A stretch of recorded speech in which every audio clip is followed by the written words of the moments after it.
Fala, gente boa, tudo bem? Eu me chamo Rafael Bittencourt, muito obrigado por você ter clicado agora nesse vídeo. Eu vou pedir a você para ir comigo até o final desses minutinhos importantes, para que você possa entender algumas coisas que vou comentar aqui, né? Vamos lá. A graça e a paz de nosso Senhor e Salvador Jesus Cristo a todos vocês. Permaneçam na santa e gloriosa paz do Senhor. Meus irmãos, meus amigos, apoiadores que estão aqui inscritos ou de passagem, fiquem à vontade para se inscrever e se somar esse número, né, de muitos milhares que estão aqui conosco, né, nos apoiando.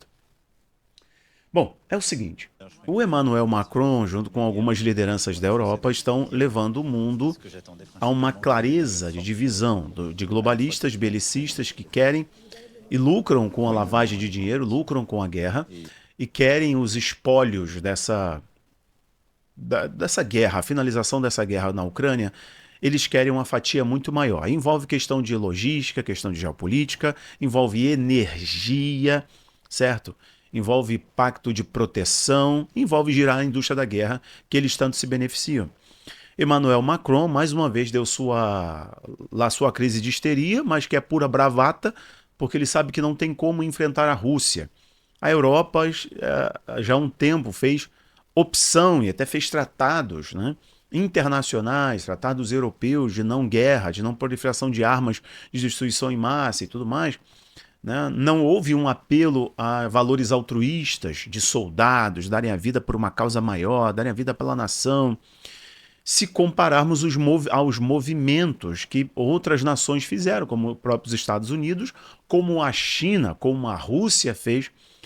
Depois do ruir da União Soviética, a Rússia não parou de crescer, de aumentar o seu efetivo, estimular os soldados, né, e toda a sua propaganda.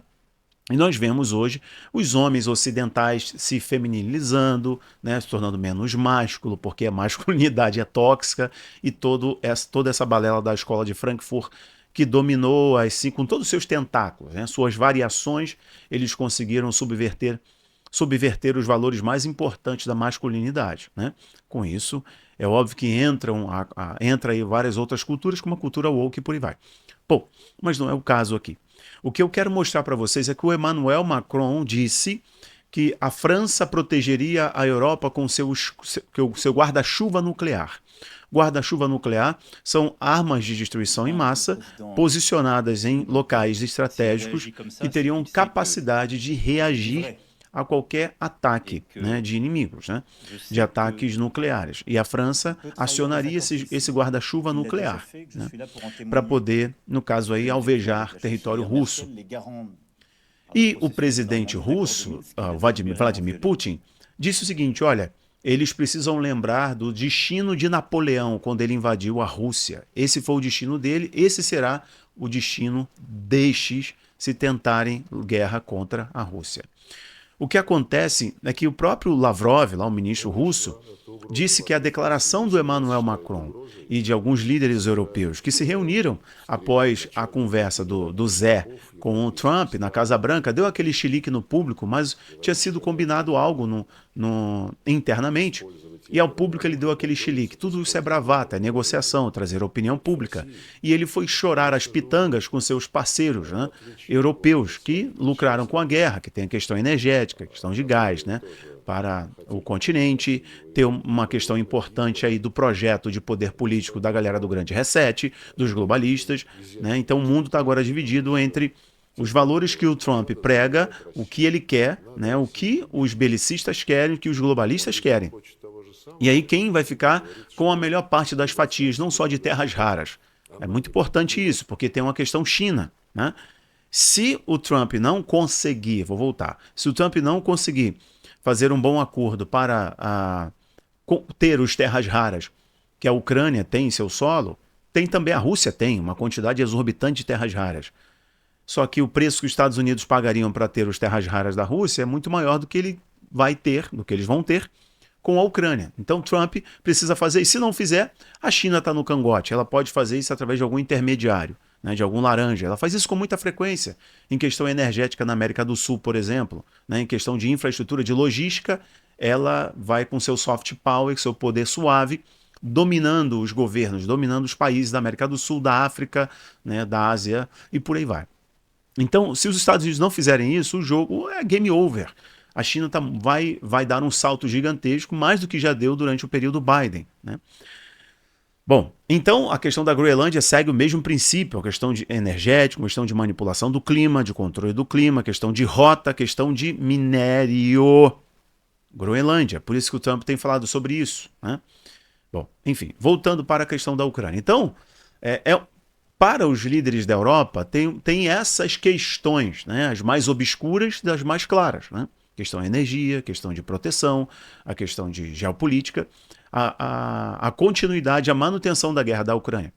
O Emmanuel Macron, né, deu mais um chilique, deu mais a sua crise histérica, o Macron, dizendo que a Europa deve defender, sugerindo inclusive ação militar mesmo de fato, né, para poder proteger a Ucrânia se os Estados Unidos decidirem não mais protegerem o território europeu, no que está em guerra, né, invasão russa. Mas é claro, o Trump já deu sinalização e assinou já algumas ordens, né, de que não vai mais enviar seus bilhões de dólares como o Biden fazia, né? Não faz nenhum sentido. E o Trump quer esse trunfo diplomático. Ele quer ser esse homem da paz. Ele precisa ser esse homem da paz. E ele quer esse acordo. Por isso que ele está pressionando, inclusive, lá no Oriente Médio, o desdobramento, a finalização da liberação dos reféns, né? Lá em Israel e tudo mais. Você já sabe da história. Então, eu tenho aqui algumas informações para vocês que estão rodando a internet e são importantes, né? O Trump chegou a dizer que não vai defender nenhum país da OTAN que não invista, comprometa parte do seu PIB em segurança, como os Estados Unidos fazem. O próprio Elon Musk sugeriu do Trump e dos Estados Unidos deixarem a OTAN e deixarem a ONU. E é bem provável que a corda fique bem bamba, né? Bem bamba. Assim, a coisa fique bem instável. E sozinho, os países europeus não têm condições de lutar contra a Rússia. Isso é o fato. É o fato. Não têm condições de lutarem contra a Rússia sozinhos. Não tem condições. Até porque a economia russa vive, a economia europeia vive em problemas. Eu sei que tem muita movimentação, meus irmãos, e aí as dores de parto só vão aumentar, tá? As contrações só vão aumentar daqui para frente. Só as contrações aumentam, ok? Vocês já sabem disso, eu vou até evitar termos bíblicos escatológicos aqui, mas vocês já sabem disso. Então, por mais que Suécia, por mais que a Alemanha, países europeus estejam investindo em revisão de armamento, revisão de logística, revisão de bunkers nucleares. A Alemanha está fazendo isso. Está revisando, retomando, restaurando os bunkers da época da Segunda Grande Guerra Mundial, bunkers nucleares, porque estão se preparando para um Armagedon. Os bilionários estão comprando bunkers em lugares paradisíacos. Então, o que eles sabem? Para o que eles se preparam? Eles sabem que um erro de cálculo, né, de uma moça histérica como o Macron desse da vida, que está em baixa de popularidade, que está com problemas internos, decide dar essa atacada aí de ser o novo Napoleão, como ele e outras lideranças europeias diziam que precisavam retomar o Império Romano, fazer ressurgir a Europa como um grande império, e aí eles podem errar o cálculo e disparar de fato, iniciar, ter esse evento histórico que vai marcar o início da Terceira Grande Guerra Mundial, que será uma guerra nuclear, uma guerra de destruição em massa, de aniquilação total. Então o Trump sabe muito bem que está na hora de bater na mesa, gritar e de se impor. E é o que ele está fazendo. O Emmanuel Macron sabe também disso, mas pode ser que tenha um cálculo errado. E ele está tentando fazer com que a França se levantando, quem é ali a liderança na Europa hoje, se não for o Macron? Scholz, que já está saindo, é quem? Me falem. O Orbán está do lado do Trump. O Orbán quer o fim dessa guerra. A Meloni também. Então ele está se erguendo, né? Se erguendo ali como uma liderança, uma voz para o continente europeu. Vai ser a Ursula von der Leyen? Ela que vai ser a voz do continente? Vai ser o Macron. Então ele está tentando ao máximo possível se impor, mas sabe que não tem força suficiente para bater na mesa e ditar as regras desse acordo. Entende? Ele quer também sentar na mesa e ditar as regras do acordo. Mas o acordo, de fato, é entre o Zé, o Putin e o Trump. Ok? E tem os interesses mais escusos que eu falei para vocês na introdução dos globalistas, né? Bom, então o Trump dá mais uma declaração recém, dizendo, olha, Eu acho que a Rússia quer fazer um acordo, né, porque é a maneira certa, é a maneira menos custosa de se fazer isso, e a Rússia quer, e sabe que a Ucrânia não tem escolha. A Ucrânia não tem escolha diante deste fato, ok? O Emmanuel falando que gravou um vídeo recentemente na comunicação na TV francesa, dizendo um pronunciamento, dizendo que as condições que a Rússia impôs são inconcebíveis, são inaceitáveis. Palavras do Emmanuel Macron. Emmanuel Macron chega a dizer que este é o momento mais sensível, é o momento mais grave para a Europa em relação à Rússia. E ele chega a dizer que esta situação é uma ameaça existencial. Ou seja, estão empurrando o mundo para as badaladas da guerra, né? Os tambores da guerra. Mas o que vejo claramente é que Macron quer estar à mesa. Ele quer também ditar parte do acordo, dos termos, sabe? E nisso ele quer pressionar o Trump para que os Estados Unidos não saiam da OTAN, que seria uma baixa, assim, incomensurável. Seria uma baixa incomensurável, ok?